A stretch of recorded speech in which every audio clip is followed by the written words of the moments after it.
سلام سلام سلام. در بحبوحه تیر ماه خاطره های سرخ و فراموش ناشدنی باز هم با شما هستیم با رادیو پیک. چند روز پیش 18مین سال روز قیام 18 تیر رو در همه جا گرامی داشتیم. یکی با روشن کردن یک شمع تو گوشه خوابگاه، یکی با یک توییت، یکی با یک عکس، یکی با یک دلنوشته. حرف اما اینه که اون آتش زیر خاکستر هنوز هم پر حرارته و هنوز هم خون عزت ابراهیم نژادها تو رگهای دانشگاه می جوشه. مبرزاشتی نام هنگام جنگ، مبر دل زنام اومده تن به ننگ. حاضر به جنگ باش که شیخ خونخوار را به خاک خفت زنیم. حاضر به جنگ باش که واژگونش کنیم زریشش برکنیم. حاضر به جنگ باش. نمیدونم خبر دارین یا نه، ولی محض خبردار شدن بیخبرها باید عرض کنم که این هفته مرزهای وقاحت و چشم دریدگی در نظام آخوندی چیزی حدود 2-3 کیلومتر جابجا شد.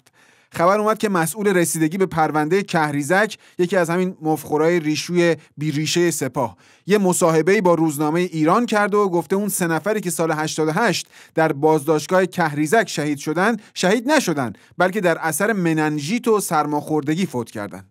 بعد گفته که کلاً 200 نفر تو بازداشتگاه بودن که مامورا هیچ وقت کتکشون نزدن و شکنجه‌ای هم در کار نبوده. تهش 1-2 بار هولشون دادن و اون پزشک جوان بازداشتگاه رو هم اشتباهی بهش گفتن مقصری، جنون آنی گرفته و خودکشی کرده. کل ماجرای کهریزک همین بوده. تو که راست میگی. زندانی شماره 74 لطفاً سریعاً به دفتر رئیس زندان مراجعه کنین. ناهارتون حاضره، نوشابه هم هست. زندانی شماره 196 زندانی شماره 196 لطفاً به بالا پشت بوم بازداشتگاه تشریف ببرین جهت ورزش پاراگلایدر. چترم با خودت نبر آقا. زندانی شماره 62 لطفاً بعد از اینکه دوشتون تموم شد سریعاً به اتاق ماساژ مراجعه کنید. ماساژ دهنده ها منتظرتون هستن. اون زندانی که سرماخوردگی داشتی؟ بله با شما. لطفاً به بهداری مراجعه کن جهت امضای گواهی فوت. زندانی شماره 84 زندانی شماره 84 آخر شب بیام، میخوایم قبل خواب واسه داستان بگیم خوابت ببره. زندانیان محترم، وقت هواخوری به پایان رسیده. برگردین به سلولاتون، پوست صورتتون خراب نشه. مأمورین جهت اجرای جنگ طنز و شادی میرسن خدمتتون. اوقات خوشی رو برای شما زندانیان گرامی آرزومندیم.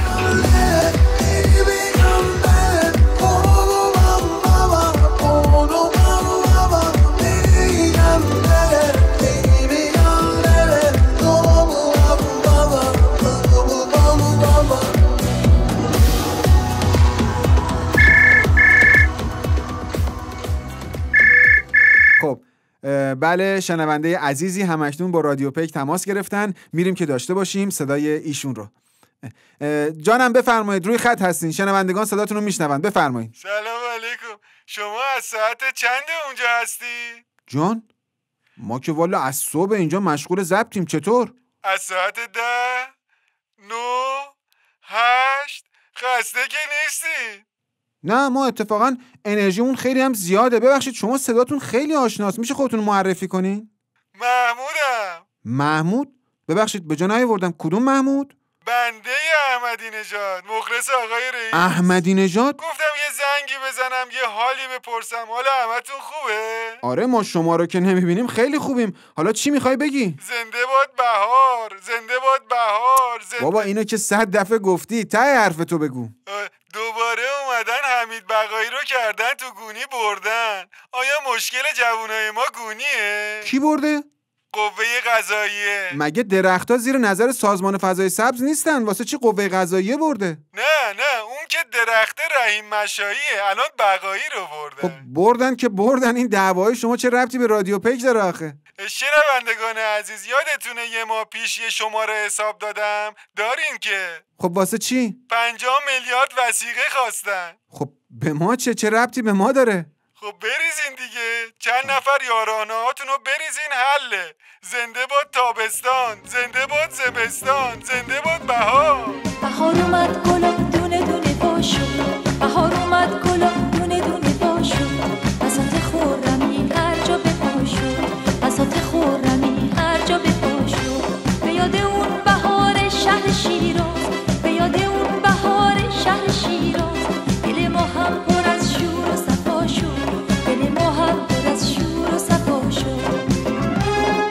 بیماری جدیدم شناخته شده به اسم لغو کنسرت که مصری هم هست. همینطور استان به استان داره سرایت میکنه. جدیداً گویا رسیده به اصفهان. طبق گزارش تیویریش آخوندی، امام جمعه اصفهان گفته که بیش از 75% مردم اصفهان نیازی به کنسرت ندارن و ما نباید همه رو فدای اون چند درصد باقی مانده کنیم. الان که دارین صدای منو میشنوین، من همینطور که پشت میکروفون هستم همه جای استودیو سفید شده و من و همکارام تا زیر خرخره تو کف هستیم که این آمار رو ایشون چطوری استخراج کرده. آخه قبلا امام جمعه بیشتر تو کار فتوا و حرام و حلال و مرگ بر اسرائیل و جانم فدای رهبر و اسید پاشی و این ماجراها بودن، ولی الان مثل که نون تو آمار و اطلاعاته. اما بررسی های ما یه آمار دیگه ای نشون میده. بیش از 75% مردم اصفهان نیازی به امام جمعه ندارن و نباید همه رو فدای چند درصد باقی مونده کرد. بیش از 75% مردم اصفهان نگران هستن که کسی روشون اسید نپاشه. بیش از 75% مردم اصفهان نمیخوان ریخت شما رو ببینن. بیش از 75% مردم نمیخوان اراجیف شما رو بشنون. بیش از 75% مردم اصفهان نمیخوان سر به تنت باشه. بیش از 75% مردم اصفهان هیچ علاقه‌ای به آخوند جماعت ندارند. پس نباید همه رو فدای چند درصد باقی مونده کرد. دیگه ازت بدم میاد پیشم نیا عروسک بهونه گیر اخمو عروسک بینمک دیگه ازت بدم میاد پیشم نیا عروسک بهونه گیر اخمو عروسک بینمک. چند روز پیش یک کلیپی تو فضای مجازی پخش شد که 2 نفر در استان فارس تو روز روشن با اسلحه ژسه از 2 خانوم زورگیری و اخاذی میکنن. بعد سوار ماشین میشن و با سرعت دور میشن و یه موتوری رهگذرم گازشو میگیره دنبالشون. خلاصه در عرض چند ساعت این نمونه بارز عوضش امنیت که داریم هزاران بار تو شبکه‌های مختلف دست به دست شد و خیلی ها دیدن که به موهبت جمهوری اسلامی چقدر در سایه‌سار امنیت با ژسه تو روز روشن هستیم. با دیدن این کلیپ یه دفعه جوری احساس امنیتمون بالا زد که به ناگهان فیوز مسئولین پرید و پلیس فارس هم رسما اعلام کرد که اینی که دیدین زورگیری نبود، مستند بازسازی یک صحنه جرم بود. عجب، مستند بود، کلیپ بود، فیلم بود. عرض کردم که عوضش امنیت داریم. ولی خب وقتی میگین بازسازی صحنه جرمه، یعنی همچین جرمی در واقعیت رخ داده که شما بازسازیش کردین دیگه، نه؟ تازه اگه کلیپ بازسازیش اینقدر خفن بود، شما ببین اصلیش چه اکشنی بوده. ولی خب شما شنوندگان اصلا نگران نباشین، عوضش امنیت داریم، یعنی هیچ خیالی نبود. کجا خطا کردم از چشمت افتادم این خیالت نیست بغزم چه پر درده دنیا چه نامرده این خیالت نیست روزا رو میشمارم شاید تو برگردی این خیالت نیست. یاسر مقداد، یاسر مقداد، یاسر بگوشم. مقداد صدامو داری؟ بله فقط کدوم یاسر؟ یاسر مدافع حرم. کدوم یکیشون؟ مدافع سمت چپ پشت آفت، مفهومه؟ بله آقا من 500 نفر رو اینجا اسیر گرفتم. احسنت تبارکالله. تنهایی گرفتیشون؟ بله اخوی تنهایی گرفتمشون، پاشین بیاین، مفهومه؟ ما نمیتونیم بیایم، خودت بیارشون. نمیشه، شما بیاین. بابا چرا نمیشه؟ اینا نمیذارن بیام، مفهومه؟ لاکن آزابی ریخته پشم سیدلی ریخته سنگرش فرو ریخته استراتژیش داغون هی بشار اسد حری ای که بدتر از شری باز با صاحبت بری میندازیم بیرون. بیاین قبول کنیم که بعضی از ما مردم واقعا انتظار بالایی از مسئولین داریم. خیلی این بدبختا رو داریم اذیتشون میکنیم. حالا درسته این مسئولین یه تعارفی زدن که ما خادم و خدمتگزار شما مردمیم، ولی شما دیگه چرا انقدر جدی گرفتید آخه؟ بیا، انقدر انتظارتون بالا رفته که صدای قالیباف هم در اومده. گفته متاسفانه در کشور ما رویکردی به شهرداری ها مبنی بر خدماتی بودن وجود داره. راست میگه دیگه. آخه برادر من، خواهر من، این چه رویکردیه که شما به شهرداری ها دارید؟ شهرداری مگه جای خدمت کردن به شماست؟ واسه چی انتظار دارین که شهرداری ها به شما خدمت کنن؟ همین آقای قالیباف رو شما ببینید، میدونید در طول این سالها چقدر زحمت کشیده، چند صد نفر رو لوله کرده که به اینجا رسیده. میدونید چقدر باتوم تو سر این و اون زده که شهردار شده. خبر دارین که چند 10 میلیون تومان خرج مدرک قلابی کرده که دکتر خلبان بشه؟ میدونی که چند صد دانشجو گازنبوری پیچونده که شهردار تهران شده؟ بعد این همه ممارست، حالا که به یه نون و نوایی رسیده، شما انتظار دارین بیاد بشینه به شما خدمت کنه؟ شهرداری محل خرید و فروش ملک و اراضیه، محل تردد اسکناس‌های زیرمیزیه، محل زد و بندای رومیزیه، دیگه تهش محل تولید و صادرات مدیریت جهادیه. یکم انتظارتون رو از مسئولین بیارین پایین‌تر. یکم دیگه یه خورده بازم پایین‌تر. نه نشد دیگه، هنوز زیاده بابا. بیار پایین‌تر. باز برد بالا. بالای بالا انگار رو ابرا، حسی که دارم بهترین حس دنیا.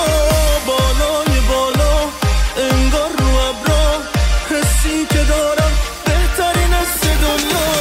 قلبم تو مشتم حالا همینجا، حالم که خوبه مگه میشه بچه فردا. قلبم تو مشتم. اندر احوالات صدا و سیما در این روزها حرفا و حدیثهای زیادی هست. بله، منظورم همون تیوی ریشه که تنها تفاوتش با شهرداری اینه که شهرداری آشغال جمع میکنه، تیوی ریش آشغال پخش میکنه. این تیوی ریش 2 تا وظیفه اصلی دیگه هم داره که یکیش پیدا کردن زنای با حجاب در بازی‌های فوتبال و والیباله، یکیش هم پیدا کردن زنان بی حجاب در راهپیمایی 22 بهمن و روز قدس و انتخابات. حالا از اونجایی که تو این وضعیت تحریمی و این اقتصاد مقاومتی صدا و سیما بد جوری خورده به خنس، دیگه هر چی رو میبینی کرده تبلیغ. قبلا وسط سریالا آگهی بازرگانی میذاشت، الان وسط آگهی بازرگانی سریال پخش میکنه. یه تیکه از آموزش آشپزی رو با هم دیگه بشنویم. مایتابه تفلون دسینی رو که قبلا با شیرالات البرز شستید میذارید روی گاز 5 شعله فردار سینجر که با ضمانت سام الکتریک عرضه میشه. بعد گاز رو با کبریت توکلی روشن کنید، کمی روغن لادن دوست تومن بریزید توش، 2 تا هم تخم مرغ تلاونگ بندازید داخلش. اگر در حین کار خسته شدید از ماساژور شاندرمن استفاده کنید. در پایان همتون رو میسپرم به خدای بزرگ و بیمه ایران و بیمه دانا.